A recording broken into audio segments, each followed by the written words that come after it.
Selección, personalmente voy a buscar una mujer que tenga presencia, comunicarnos al momento de las entrevistas, una mujer que cuando entra a la habitación se robe la atención de todos.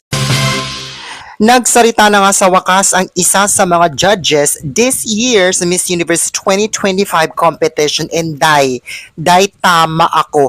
Tama lahat ng mga hanash ko dito. Sabi ko sa inyo kasi ako tinitignan ko yung mga candidates not as a blinded fanatic na tulad mo. I look at them as a judge's perspective, okay? Based sa panlasa ng Miss Universe. And true enough, nagsalita na nga si Andrea Mesa at idinitalye niya kung ano ang mga hinahanap niya sa isang candidate na gusto niyang papanalunin. But we'll get to that in a bit. Dito muna tayo, matapos nga puksan kanina sa Columbia Pictures Aquaverse in Pattaya, kung saan sumabak nga ang mga candidates sa ilang rides. Dito, 3 beses nagpalit-palit ng outfit si Vina, which I love it. So from this, to this, 3 beses siya nagpalit at makikita naman na naka-purple outfit si Atisa Manalo today. Matapos nito ay agad na sumalang ang mga kandidata sa rehearsals para sa magaganap naman na puksaan sa swimsuit fashion show kung saan bukas na yan. Kaya abangan daw ninyo. Okay, dito na tayo sa sinabi ni Andrea Mesa. Sinabi niya kung ano ang hinahanap niya sa isang kandidata at isiniwalat din niya na both preliminary and finals uupo siya bilang judge sa Miss Universe 2025 competition. Binanggit din niya na isa din siya sa magsasagawa ng interview sa mga kandidata na lagot na. So kasama din pala siya sa closed door interview panel.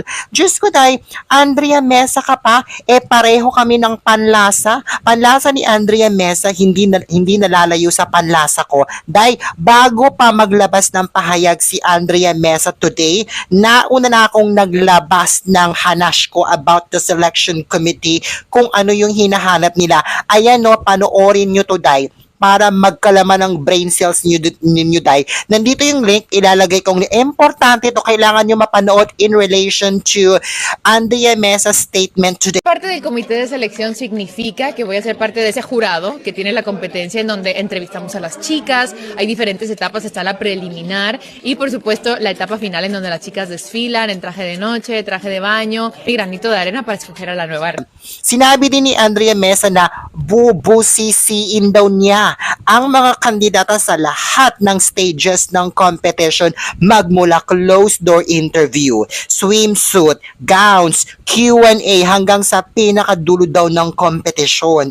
Como el comité de selección, personalmente voy a buscar una mujer que tenga presencia, una mujer que se conozca a sí misma y que tenga propósito y que sepa, comunicarnos al momento de las entrevistas. Una mujer que cuando entra a la habitación se robe la atención de todos.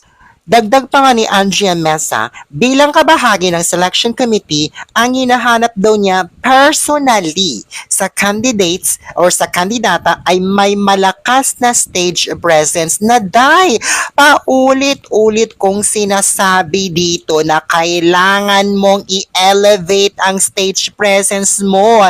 Hindi tatalab, hindi uubra, yang binibining marikit, Maria Clara, demure-demuran, mahinhin-hinan. So apparently, pareho kami ni Andrea Mesa ng panlasa. I told you, diba? Ayaw kasi makinig So, ang hinahanap daw niya sa candidate ay may malakas na stage presence. Yung kandidatang alam na alam daw niya ang kanyang kakayanan sa sarili, may purpose at magaling sa communications, sa mga interviews. Na again, nabanggit ko na rin yan dito, Day, na please, oh my gosh, maglagay ka ng conviction sa pagsasalita mo. Diyos ko, Day.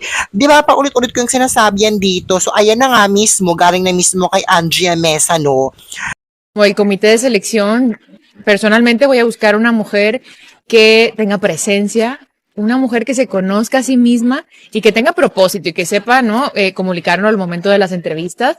Una mujer que cuando entra a la habitación se robe la atención de todos. So, eto pa, paulit-ulit ko na rin sinasabi dito na ang hinahanap daw ng mga judges, yung malakas ang stage presence at may star power. Yung pagpasok pa lang, nagko-command na ng attention ang presence niya. O, ayan no, dagdag pa nga ni Andrea Mesa, yan mismo ang mga paulit-ulit kong binabanggit dito. Ayan, sinabi na niya mismo, oh. 'Di ba? O, kita mo, tama yung mga sinasabi ko. Kasi nga, hindi tayo nagsisinungaling dito. O, ayan na, si Andrea na mismo ang nagpatunay sa mga sinasabi ko dito. Eksaktong-eksakto sa mga hanash ko dito. Kaya, hutang na loob. Tantanan na yang know when to pick. Reserve your energy. Sa prelims ka na lang magpasab. Oh my God! Oh my God! Basta panoorin itong video ko na to ha. Sinabi ko na lahat ang mga dapat gawin ni Atisa Manalo habang may panahon pa, day. Kasi, day, sayang yung effort, sayang yung bayanihan for votings. This is not the time for know when to pick strategy. Oh my God! Diba? Bahala kayo, basta ako, gaya ng sinabi ko, hindi ako blinded na fanatic. Kung sino yung magaling at performer at pasok sa standards ng mga judges at sa standards ko, doon ako. O kuha mo, diba? O ano na naman kayang hanash mo dyan sa comment section? Ikaw na lang kayang lumaban, ganern. Bulok na yung mga ganyang hanash, day. Humanash ka sa comment section ng My Sense.